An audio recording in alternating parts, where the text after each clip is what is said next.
So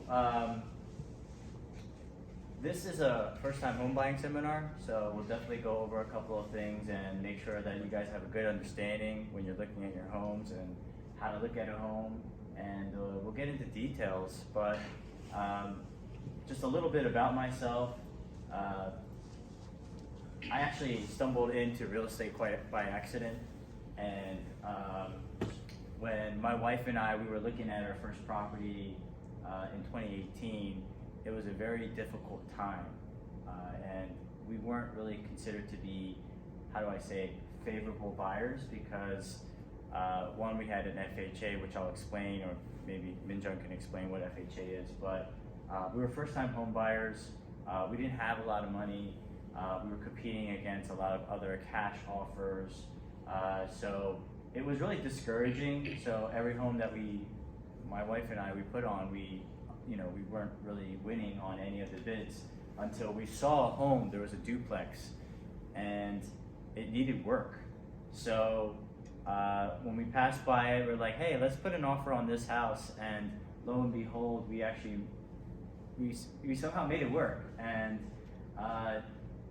really, that was my first start in real estate, because that duplex also opened up a lot of opportunity for me to become a real estate, not only just a real estate agent, but also a real estate investor. So after my experience being an investor as a landlord, a first-time landlord and a homeowner, I started to buy properties. And throughout my story is, throughout the 2 years after 2018, I think I managed to get about 12 units. So the reason why I tell this story is because you don't have to be smart to get into real estate. In fact, if you look here, my GPA was 2.7, which is like far below the average, and my SAT score was below 1,000. So just not having great SAT scores and not really doing well in high school, there was a lot of things that allowed me to feel empowered when I got into real estate, and that's why I pursued it as a career. And here I am. This is actually a picture of me in Hawaii. This was a haiku stairs. Technically, this is an illegal hike, but yeah, it's closed. Yeah, it's closed. But we managed to find someone on Instagram and took a hike there. It was pretty cool. Yeah. Nice. Yeah. So the general process of actually buying a home, it requires just an initial consultation with a real estate agent or realtor or whoever you're working with. And then the next process is to go through a pre-approval. So before you start looking for properties, it's important to get pre-approved for a mortgage. So a pre-approval letter is what you'll get. So imagine when you guys are applying for a credit card, right? If you're applying for a credit card, the credit card company is going to ask you some general questions, right, in order for you to get approved. The same way for a pre-approval letter. It just shows you in good faith to people who are getting an offer that you are good to close, and in good faith that you are ready to get a loan. So that's the pre-approval process. The property searches, once you have an idea of what you're looking for, you may actually begin your search for properties that fit your criteria and what you're looking for. And typically a realtor will provide you a list of potential opportunities of what kind of properties you can look at. And they will also schedule your viewings once you establish that relationship with the realtor. Property viewings, so a realtor will accompany you. They'll make sure they walk you through that whole process and providing you information about the properties that you might be interested. Also, a realtor will point out any potential issues or concerns that you may have about a potential property. Any questions so far along these points? No? Okay. So the offer and negotiation phase is right after. It's when you find a property, you find a subject property, and you make an offer. Now, a realtor will help you prepare the offer and negotiate it with the seller, and the realtor will also ensure that all terms of the offer are clearly spelled out and that you fully understand the implications of each term. So that's just pretty much making sure contractually anything that is in the language of an agreement of a sale, that you fully understand what it is. So after you have the offer negotiation phase, the next is the home inspection. So that's typically done after, that's after the agreement has been accepted. So you schedule the home inspection with the home inspector, and that they ensure that there's no major issues with the property. Now, if there are any issues found, that's typically going to go into a negotiation phase, and you can either get credit, right, or they can have it actually fixed. The owners can have it fixed. So after the home inspection, we get to closing. Once all the contingencies are met, then it's time to close the deal. So you have to ensure that all the paperwork is done, and the realtor will also answer any questions that you have. And then make sure that you keep all copies. So after you close, make sure you keep all copies of your closing, because you're gonna need that for like utilities, you're gonna need that for tax reasons and such. Any questions? I know, this is probably the most boring part, so we're gonna get over this part, we're gonna get to the next part. So, the initial consultation, it's really important to really understand pretty much if your realtor is qualified for your home search, right? How much experience does your realtor have, and how long have they been in business for? So, being a realtor has a high level of turnover, so it's not completely uncommon for realtors to not make it past 5 years. So I think 80% of realtors don't make it past 5 years. That's the statistics. So you definitely want to get a realtor that's seasoned, someone that's been in the business for a while, and you also want to know what they specialize in. So there's a saying, right? Jack of all trades, master of none, right? You want to really figure out what area your realtor serves in, because the area also can determine what kind of market that they're going to be in. It could be in a luxury market. It could be an investment. I mean, these are all questions that I would definitely ask your realtor. And honestly, do you like the person? I think that's quite important. I think when you have a conversation with a realtor, you want to have a meaningful conversation, and also personalities definitely should match. You'll find that some realtors might be very amiable. They might be very personal, right? They might be analytical. They might be driven by numbers. Or they might be a driver. They might be very direct, right, to the point. So if they match your personality, or if you find that they don't match your personality, but they have a personality that might fit to your liking, then again, that's something for you to consider. So the pre-approval process, which I'll let Minjung explain a little bit about that, because she, obviously does a lot of mortgages. It's a team effort. The analogy that I really like to give is kind of like a relay race. Have you guys ever watched a relay race and they drop a baton? Yeah. Yeah? No? Yeah? Okay. So when someone drops a baton, what's this like? The chances of that team winning is probably none, right? Because it's a team effort. So it's not just the realtor. A lot of people are involved in this transaction. It involves the buyer, the seller, the listing agent, the buying agent, the mortgage advisor, the title company. So it becomes a lot easier when things are referred, because typically the realtor is your quarterback in making sure that they have relationships with all of these people, and that the baton doesn't get dropped along the race. Now, a big part of it is also making sure that you have people holding each other accountable, and that's why personally, for me, I like to work with people who I've worked with before. But I'll let Minjung explain if I missed anything as far as the pre-approval goes, and if you wanted to add anything to that. I just wanted to talk about the first home buyer rent. Okay. Yeah. Yeah, we could definitely. Yeah, you want to talk about it now? Okay. Yes. Yeah, you can hop in. Hello and welcome.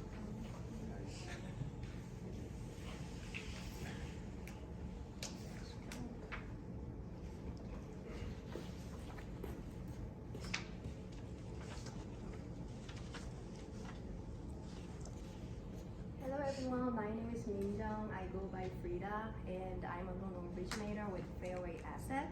It's nice to meet you all. And I just wanted to talk about the first home buyer programs today. I'm not sure if there's any first home buyer here today. Oh, good. Okay, that's great. So if you're a first-time home buyer, there are a lot of first-home buyer programs available that you can use. And if you're looking for a house in Philly, there's one in Philly too. So the first page shows the program details. And before we talk about more details, I just need you to take a look at the income guidelines at the bottom of the first page. So if there's one person in your household, your income cannot be more than $74,000. And let's say there are 3 people in your household, then your income cannot be more than $95,000. And let's say your income is less than then you can get up to $10,000 or 6% of the sales price. But usually, these days houses are at least like $200,000. So it's gonna be $10,000 assist. And then if you move or refinance before living in this house for 15 years, then you have to repay the grant, unfortunately. So they really want you to stay there. Yeah, for 15 years, yeah.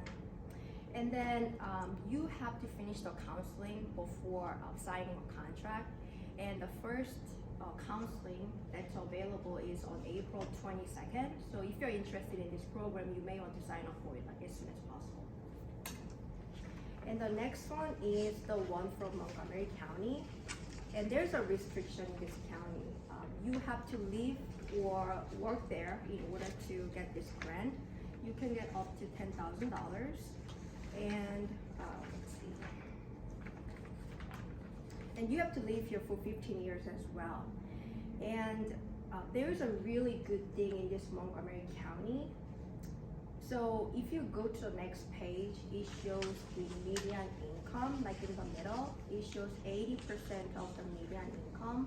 So if your income is lower than 80% of your income, you can get an additional $15,000 on top of $10,000. And if you're lower than 60% of the median income, then you can get up to $30,000 plus $10,000. So it's like 40 grand. Wow. But you gotta live there for 50. Yeah. Okay. So the next one is the Bucks County. So borrowers they have to live or work in Bucks County in order to qualify this loan, and the house cannot be more than $342,000. And unfortunately, the lien is never forgiven in this county. So once you sell your house, then you have to repay it. It could be like in 10 years or in 20 years. And the last one is the one from PA Housing Finance Agency. It's called PHFA. And this program is actually really good because it's from PA. And the income limit is pretty high. So if you take a look at like the first part, it says Bucks County, 1 or 2 member households, the income limit is $100,000. So let's say you make $100,000. You can get 5% of the sales price or the appraised value, as a grant. And How long do you have to live there? you have to live there for 10 years. However, it is forgiven on an annual basis over 10 years at a rate of 10% a year. So let's say the rates go down next year and you're gonna refinance it. And instead of paying it off, like paying the full amount, you can only pay 90% off. So 10% is forgiven, every year, so which is great. And the rate for today, as of today, 30-year mortgage is 6.99%, but this PHFA loan is 6.75%. So the rate is better, and you can get 5%, so which is great. Yeah. And then the next one is called, it's from PHFA as well, but it's called Flex. And as long as you make less than $180,000, you can get 5%. But the thing is, another good part is you don't have to be a first home buyer. You can have another house, but you can still get 5%. But the thing is, the rate is a little bit higher. As of today, it's 7.6 to 5, so it's pretty high. But let's say you make enough money, but you don't have a down payment, then it's a good program. Do you have any questions by any chance? If it's like a household, it means anybody that's going to live in the house, even if they're not the one applying for the loan? That is correct, yeah. So income is for all members in your family.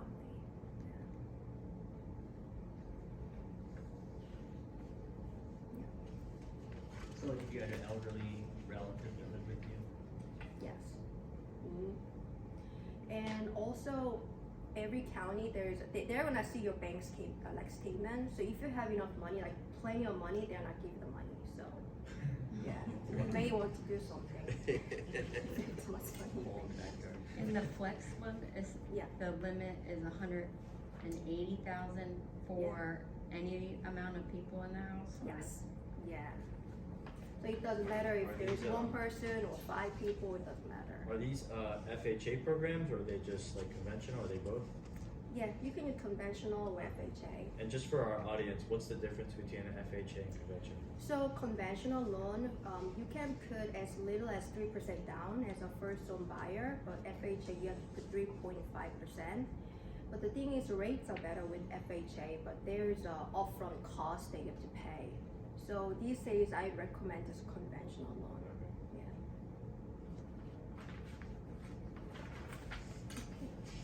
Yeah. This is somewhat of a general question, but Yeah. you know, what I've seen in years past is that, you know, being a first-time home buyer it can feel overwhelming, which can be intimidating, which for a lot of people can make them put that process off.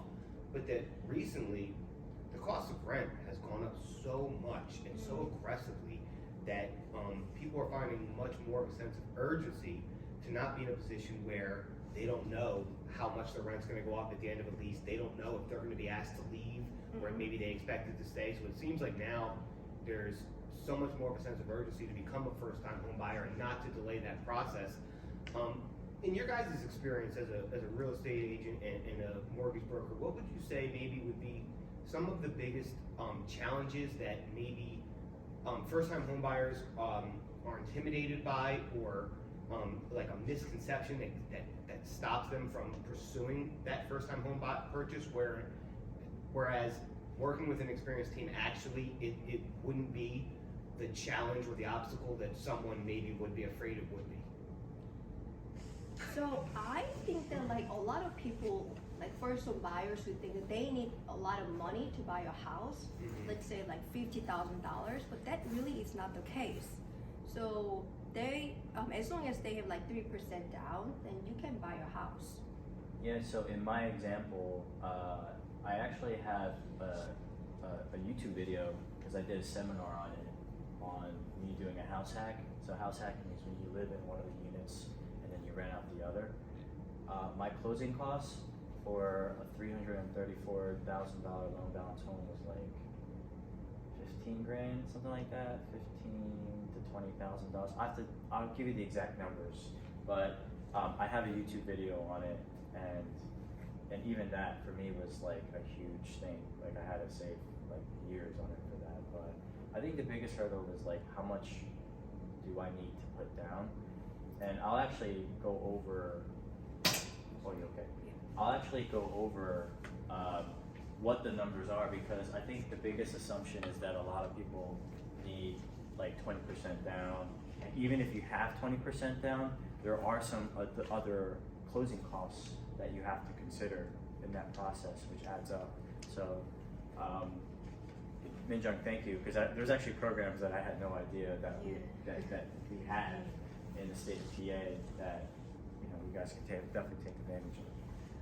So, kind of like going back to with the actual like process, like there's a difference between just the general process and obviously what I would suggest you guys to do when you're searching for properties. And the common resources that people like to use, and I think that they're great, is Zillow, Trulia, Redfin, and Realtor.com. I think those are the most popular ones. Which ones are you guys using? Zillow? Zillow? Okay. Redfin? Trulia? Okay.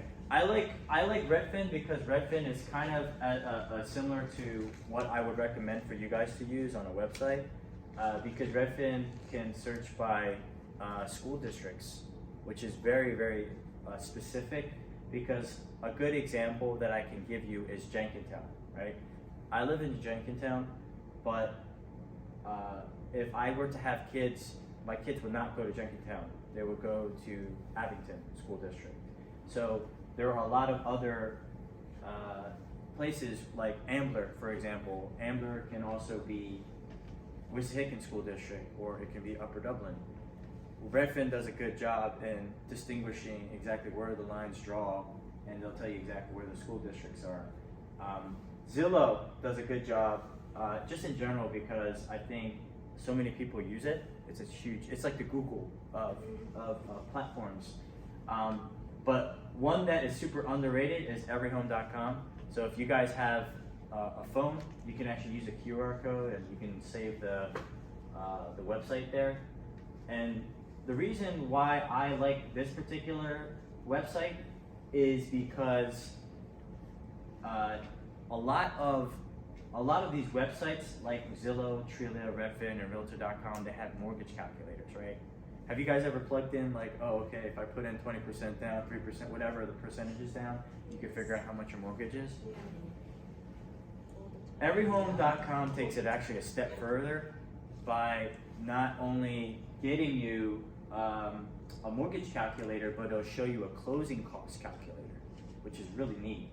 And it's funny that I'm advertising a website from a brokerage that I used to work from. I used to work for Every Home, by the way, but I don't work for them anymore, but I still advertise their website because it's that powerful. And I can also give you an example of what it looks like. So right here, I just pulled up a random house that's worth about $500,000, right? So 20% of $500,000 is roughly about $100,000, right? That's what most people think you need to have at closing, right? Oh, John, you know, if I need to buy a house for $500,000, I need about 100 grand, right? No, you actually need way more than that because you're not accounting for insurance, which is about $3,600. You're not including endorsements, recording fees, legal fees, underwriting, transfer tax, title insurance. So by the time you get done, that $100,000 has now turned to $116,000. From my knowledge, I don't know any other website other than everyhome.com that can give you a closing cost estimator, which is really neat. And this is what I actually use even when I do investments, like for myself. I was using this all the time. If you don't have access to this website, you're gonna have to use a realtor. Like you would have to literally ask your realtor, hey, how much do I need at closing in order for me to buy this house? In order to like completely avoid using a realtor, you can just go on this website, plug in the numbers. They'll give you hypothetical loan numbers, like loan interest rates. What are rates right now? 6.99. Yeah, so this is close. This is 6.89, so it's like literally right on the dot. So this website does such a good job in giving you a pretty accurate number of the closing costs. And just for you guys to understand, transfer tax is about 1% in the burbs, and Philly it's 2%, so that does make a difference. In closing, at least. Any other questions here? I have a question. Is Every Home a subscription service or is it free? This website's free. It's actually it's a brokerage. Oh. So it's kind of like Keller Williams, Remax. I used to work from this brokerage. I actually work at a different brokerage now, but ironically enough, I still advertise. still advertise it. Are these numbers set, or are they different based off of different like loan servicers? Oh, they're all hypotheticals. It's all based on hypothetical numbers. So you can change this number to like, I don't know, whatever home you're looking at. I wish I could show you, but if you go on the website, you can search by, kind of like Redfin, you can search by school districts. You can click on the school district that you want. You can click single family house, townhomes, condos. You can click whatever you want, and then there's a closing cost calculator. You click on it, it'll tell you what your monthly payment is gonna be, and then it'll also tell you how much you're gonna need at closing. So, this is my secret sauce, guys. This is like something that I was using even when I was investing. Yeah, because if you go to Zillow, it literally just gives you like a ballpark estimate of the local property taxes. Yeah. It's not even close usually. Yeah, and I Just think all the actual answer, you're like, whoa. yeah, and I think a big part of that is because Zillow, Redfin, Trulia are so big, like the websites are big, and every home is a very boutique type of brokerage. They serve specifically Bucks, Montgomery, and Chester and Delaware County and some parts of like the shore, like the Jersey Shore area. So, and Philadelphia. So you'll be able to pull all that information out from this website, but if you go outside like Lehigh County, for example, I don't think you're gonna be able to get this closing costs calculator. But this That is was still my just next an question. estimate, right? My next question was, Yeah. Yeah, no, Lehigh County. I'm sorry. what This was is it? still just an estimate though, because like different lenders have different fees, right, that are also Yeah. included that They may not be- correct. But the good thing about this is that, from what I remember when I used to work here, is that this estimator is coming from a lender, and most lenders are relatively accurate as far as like what they charge, right? Yeah, and also you can just bring it to any lender saying that, oh, you know, if the fee is higher, then so can you match it at least? Yeah. But I would say don't like live and die by this thing, but at least it's something that other websites don't have, and it's, in my experience, it's pretty deathly accurate. So, and you can even change the terms. So like, let's just say you don't like 30 years, you can change it to 20, 15, 10-year terms if you want, and you can change the rate. Like if Minjung tells you like tomorrow, like, hey, rates went down, you know, half a point, then you can change the rates too. So it's a really flexible calculator, and I highly recommend it. And also you can negotiate with the title company too to see if they can deduct some fees. Mm-hmm. So title is here. I mean, again, these are all hypothetical numbers, but they're not going to be like so drastic to the point where it's going to be like $110,000 versus $116,000. Does that make any sense? Yeah. So property viewings. So you have to read the seller's disclosure. Do you guys understand what a seller's disclosure is? Raise your hands if you do. You don't. I think I do. Okay. Yeah, so seller's disclosure is a disclosure that tells you everything about the home. So legally, in the state of Pennsylvania, a homeowner in PA has to disclose everything from a leaky roof to a flood in the basement,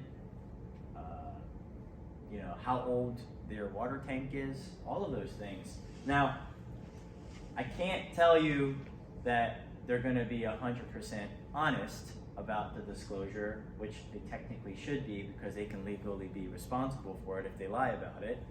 But I can also say that depending on the condition of the home and the terms, sometimes sellers don't have disclosures, which if you do find that out, it's most likely because of the terms, just to let you guys know.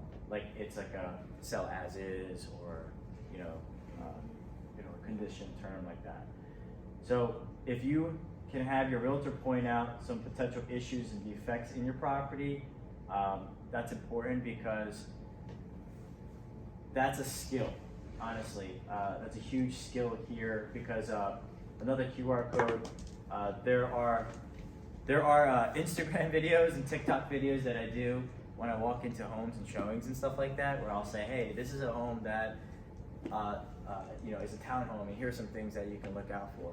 Or I have another video where I'll talk about like, typically a roof will last, this long, or a roof might last this long, or like a deck might last that long. So I have a variety of videos that you guys can look at if you have the QR code, if you want to scan it, and that way you have a good idea of just general things to look out for in defects in properties. And that's a picture of me actually going in a property.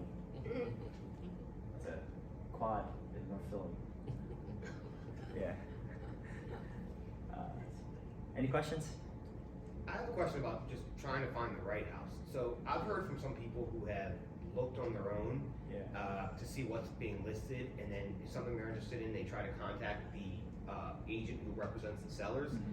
And the feedback that I usually hear is, by the time I contact them, it's either too late or somebody else, it doesn't work out. And then they usually say, well, the key was once I had a realtor who was helping me, and they were the ones reaching out on my behalf on interested properties. That's when I actually started having success, being able to make bids. So I was just curious, like, how does that work in terms of having an agent on your behalf who actually helps you just secure the opportunity to find the right house that you're interested in?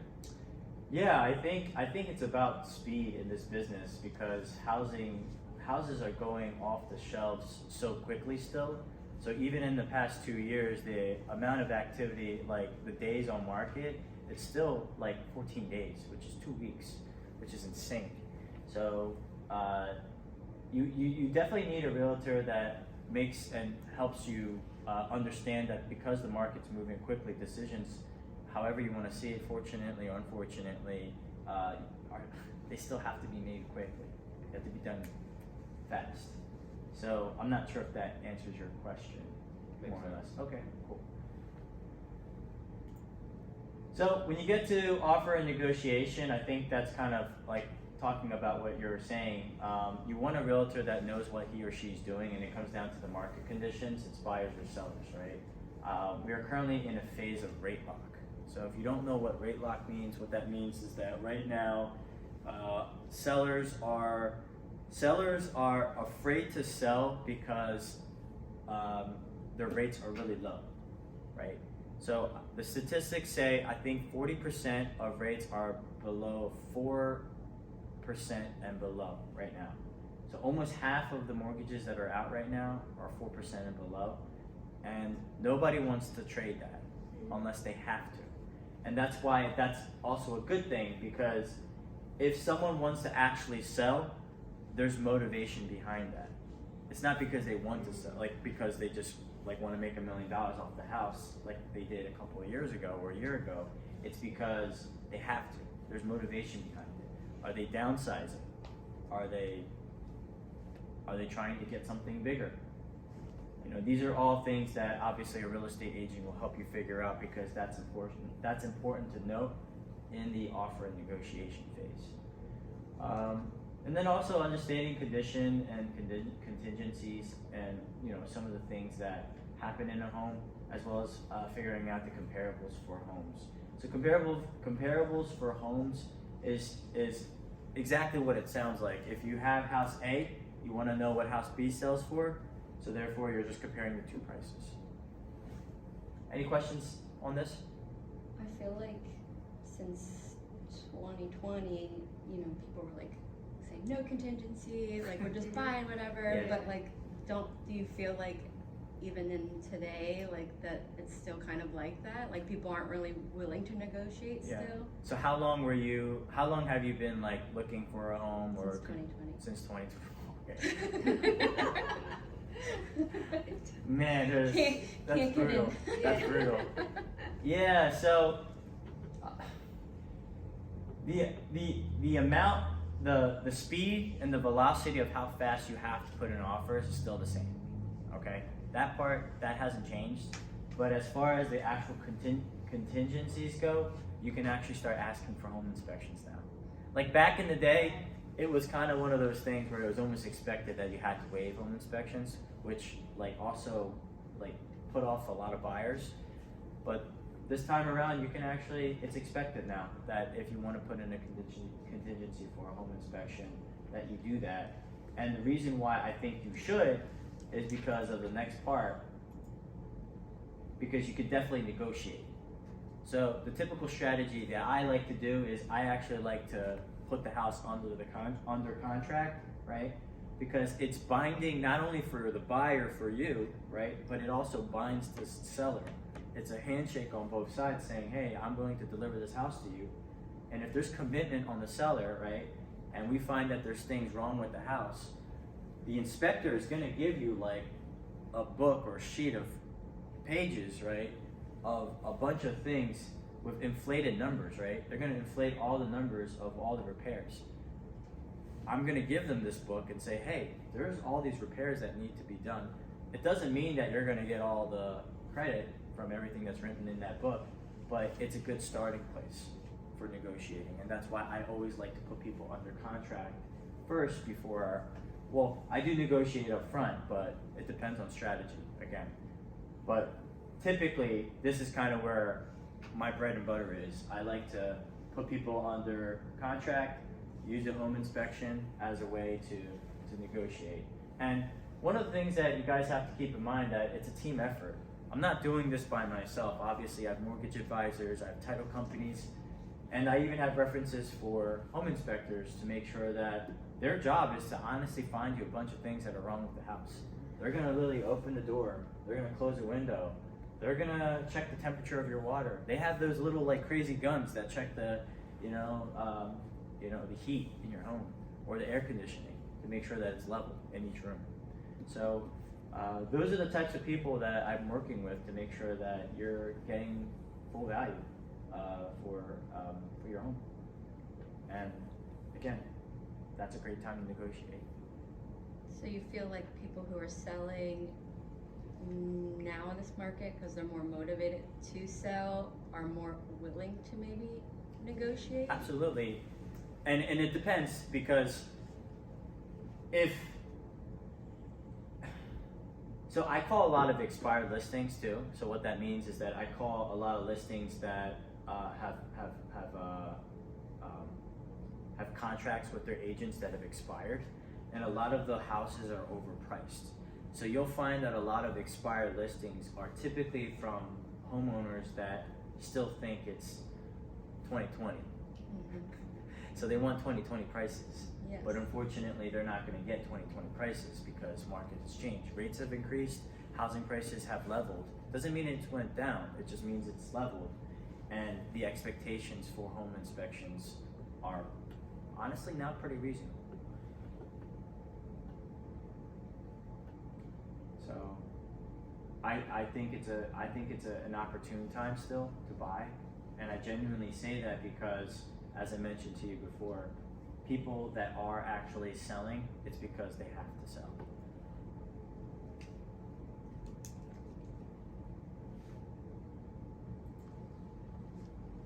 So when we get to closing, remember it's a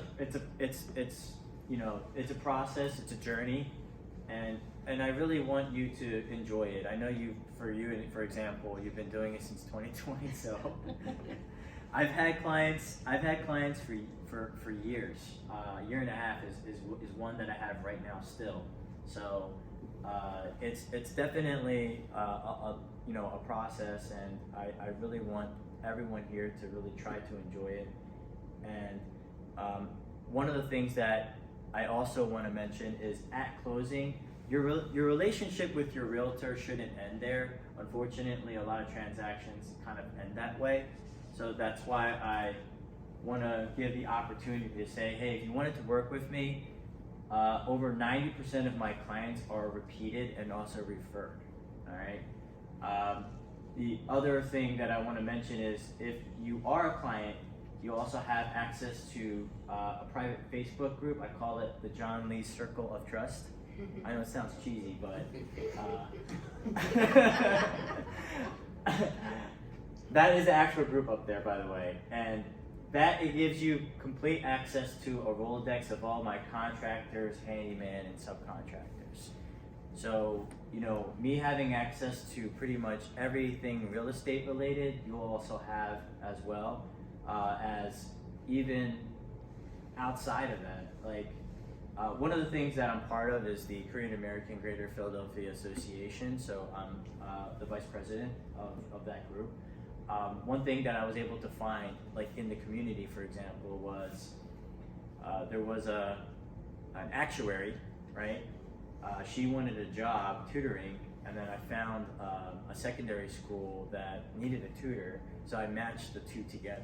So like, a lot of my job requires meeting so many different people, so many different types of people and walks of life that even outside of just real estate, I really want to promote yourself and also your business if you have it. I even have a podcast. I probably only have like 17 followers on the podcast, but I don't care. It's something that I genuinely like to do, and I like to really try to help people in any way in promoting themselves and promoting their businesses. And also, I have quarterly communication. Typically, I like to call or text. I have a weekly newsletter that I like to send out, which is typically done through video, and you'll get a free home bot evaluation. That's a cost to me. That's entirely free to you guys. That gives you a good idea of how much equity you have in a home if you own a home, or once you own a home. And then as well as anything that you need as far as references or any help that you need from me. But apart from that, like, I really am here to help. Any questions on this? Do you service only certain areas? That's a good question. I guess you're paying on the first slide. Paying attention on the first slide. Yeah, so I live in Jenkintown. Most of my investment properties are in Philadelphia. So I'm pretty well rounded in Philadelphia, as well as mostly Montgomery County. So you'll find me a lot in Bluebell, Ambler, Lansdale, North Wales, Eagleville, even further north, Collegeville, those kinds of areas. I'm typically, servicing. When you said that, like, to ask about realtor specialties, do you yourself or other realtors do certain realtors not deal with foreclosures, or do you have to go to a certain realtor to do foreclosures or short sale kind of homes, or even like people that do loans for those kind? Yeah, so to a certain extent, yes. So luckily for me, one thing that you should probably write down is HomePath. I think they might have changed the website to something else. Okay. But if you Google HomePath, that's where my duplex was from a foreclosure, homepath.com. I think it changed the actual website, homepath.com, to something else, but just Google HomePath, you'll find it. That is a great program because that gives you priority over investors. So let's just say there's an amazing deal out there and the home was foreclosed and it was on HomePath, and I found it and I say, hey, I want to buy this thing. I cannot have priority over a first-time home buyer. A first-time home buyer will have priority over me, regardless of how they finance it, even if I offer cash. So there's programs like that you can be part of. Not every real estate agent knows that. I only know that because through experience. Mm-hmm. But that comes back to what I'm saying. Like, there are certain realtors that are very good in specific areas and niches. For example, like, there's luxury market, right? There are agents that strictly do multi-family houses. There's agents that strictly do commercial buildings. So for me, where I specialize is mostly single-family homes in the Montgomery County suburban markets, as well as the Philadelphia County market. Pretty much anywhere in Philadelphia County, because I literally have properties all throughout Philly. What is a multifamily unit, like a duplex? Mm-hmm. But so it's like maybe only 2 or 4. Or what? It can be we call it a triplex or a fourplex. So you can actually qualify for up to a 4-unit building through a conventional lender, right? And you can do what I did, which is called a house hack. I mean, I might have to have a different seminar for that one, but that's exactly how. You're right out the other side. Exactly. you can find some that are side by side, some that are mostly they're gonna end up like in Philadelphia, they end up on top of each other. Yeah. And how much rent did you say you're getting for the property? Yeah. So right now I'm getting 25 on a 3-bedroom unit upstairs where I'm living right now, and I'm actually gonna rent out my bottom unit because I'm moving out in July. That's gonna be 1,400. Is it more than your mortgage? It is. 25. My mortgage right now is no, actually I reversed it. My mortgage is 25. My rent is 22. 22.25. Yeah, 22.25. Yeah. So yeah, I mean it's a very powerful tool. You'll actually find that the numbers serve you better if you have higher unit count. Yeah. I have a question. Yeah. So John, I'm just gonna piggyback on your question. So would you be able to find and close a deal on a foreclosure or a short sale of some sort? Do I have to go through that website, or are you able to provide that service for us? Yeah, I can provide that service. So short sales are typically like a longer process though. And a lot of realtors are afraid to kind of go through that process because it's a lot of going back and forth with the bank because they are selling it at a loss. So you'll find that a lot of short sales are like, you know, it's gonna take a couple of months before it actually closes. So you can help with any of those, right? Yes, I can. Foreclosures, Yeah. short sales. Short sales, foreclosures, I can do them all. The ones that I would recommend are anything that's on HomePath though, because HomePath is probably is the lowest hanging fruit for first time buyers. Yeah, because you'll have priority. You'll have priority, and I don't know if there's many HomePath homes though. Are But there stipulations for income and stuff like that for that as well? for HomePath, no, not that I know of. They even have their own loans, right? Probably. Yeah, they have their own loans. They'll give you a grant. At the time, yeah. So how do they differentiate that? Because theoretically, if I have an LLC, put it all underneath it, how do I know that I'm not an investor versus a real, just like a person buying a property? Well, you can't get a normal loan under an LLC. Typically, you'd have to get a commercial loan under an LLC. So even if I put it under like a trustee or something, would it just like there's no loopholes where how do I know I'm not competing against an investor? Right. How are you not know that you're competing against an investor? Yeah. So So let's say you have brothers, right? yeah. Right? You ask your brother, right? Hey, I'm an investor. Hey, bro, I need help. That might be a mortgage question. So what do you think? Yeah, I mean, I thought the same thing. I don't think that it's, I think that's possible to do that. I don't think that they can find out Okay. if you're not the investor. Yeah. No, it's- So if you want to creatively finance a deal, Yeah, I assume that I thought Mafia owns all of Manhattan. Yeah, so like, how do I know even if I go to this home that I'm not competing as an investor, just someone just disguised? Right. Or Well, they find typically loopholes.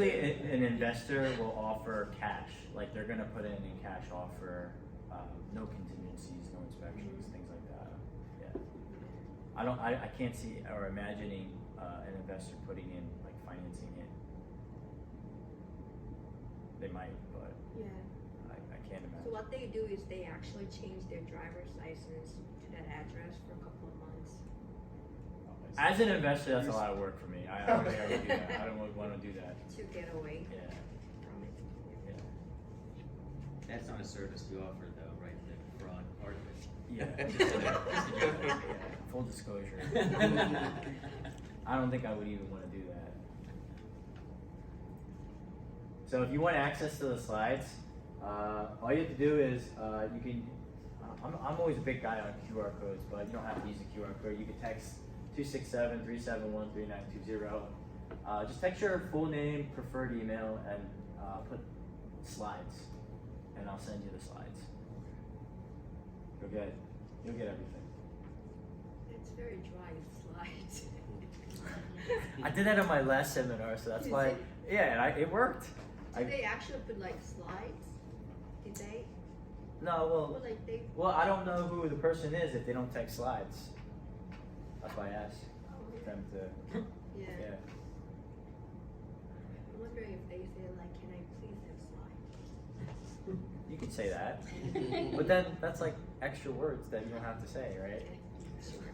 Yeah. And I'm gonna leave the floor for questions because honestly, I'm pretty sure you guys have a lot, so I want to make sure I answer that as well.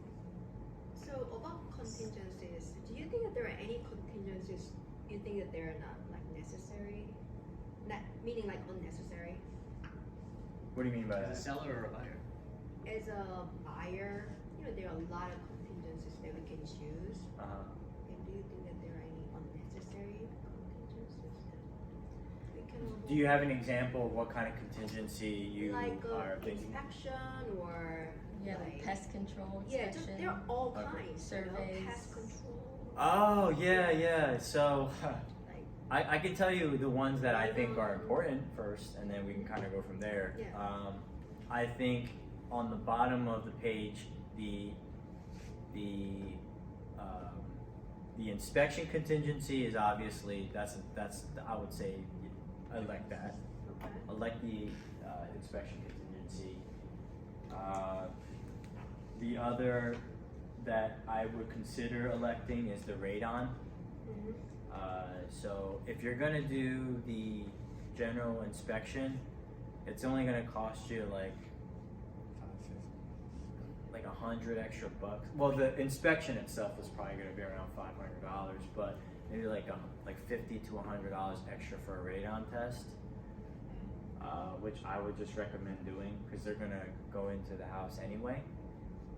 And then all the others are just kind of like property and boundaries, like unless you really care to the point where you want to know exactly where your lines are, that will require a surveyor, so that's another cost. So I don't know if you want to pay for that cost, which most people don't.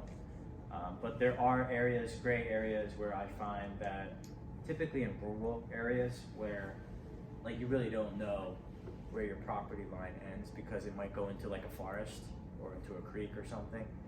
But if homeowners have lived there for so long, they're gonna know, at least tell you like, hey, your property lines stop here. Or sometimes they might even have charts that like maps it out. Yeah, I think those are Termites. Termites is also another one. So that I would recommend for you to elect. Now, here's the thing: most home inspectors, they are not termite inspectors. I'm just gonna let you know. They're gonna look at something and they're gonna do exactly, in most cases, the same thing that I would do and say, hey, that don't look right. Hire someone to investigate that a little further. So if they tell you to do that, then there's gonna be another cost for that actual professional to come out and re-inspect any termite damage if they see it.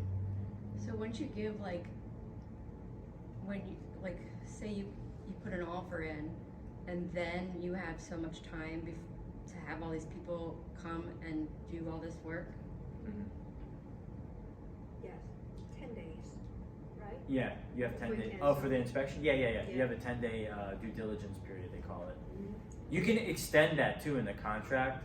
So like a lot of real estate agents don't look at it because if you don't fill it out, the standard's 10, but you can like sneak in a 2 and a 0 and say, hey, 20 days if you want to extend it. But there's some Yeah, but creative it's ways. pretty tight, like 10 days, Yeah. that's not, 10 days is pretty tight. So you Yeah. can do 14, 20, but that's what I mean by that race, right? That baton, because if that timeline isn't met and you miss that window of that contingency, it's done. Meaning you can't use that as a form or grounds of negotiating. And if you do, you just have to make sure that your agent notifies the listing agent to extend that contract so that you're technically still negotiating. So if you're at 14, or if you're at 9 on the 9th day, or you're on the 10th day, you need to make sure you call the agent or let the agent know, hey, I plan on extending the right of due diligence. As far as like mortgages go, like for mortgages, say you qualify for FHA or conventional, but like say there's a house that like needs repairs, like can you apply or pre-apply for loans that like let you borrow more so that you can actually do repairs? Like how do you know ahead of time if you're gonna be able to like borrow more than what the house is actually selling for?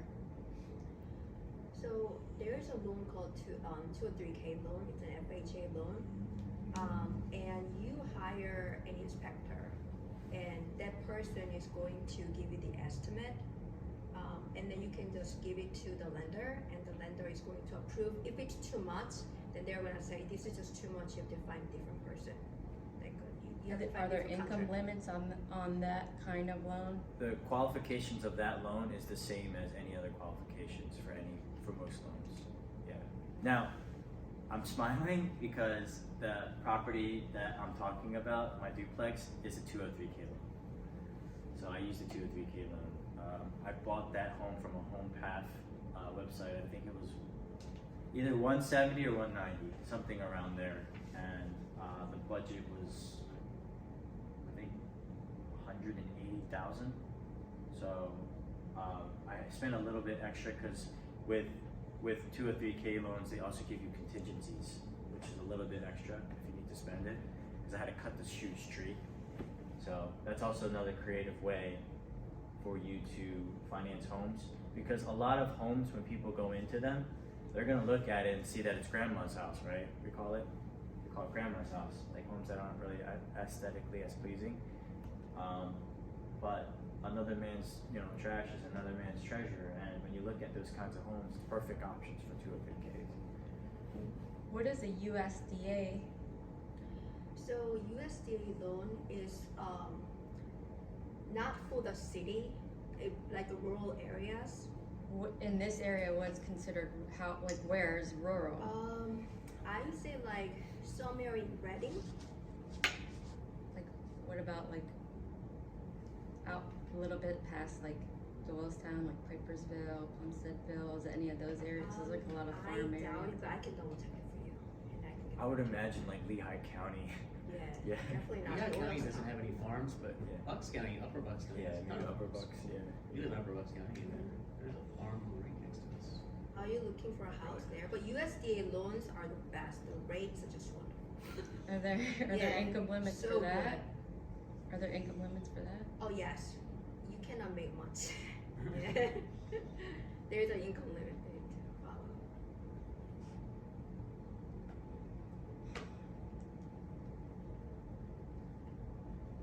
Any other questions?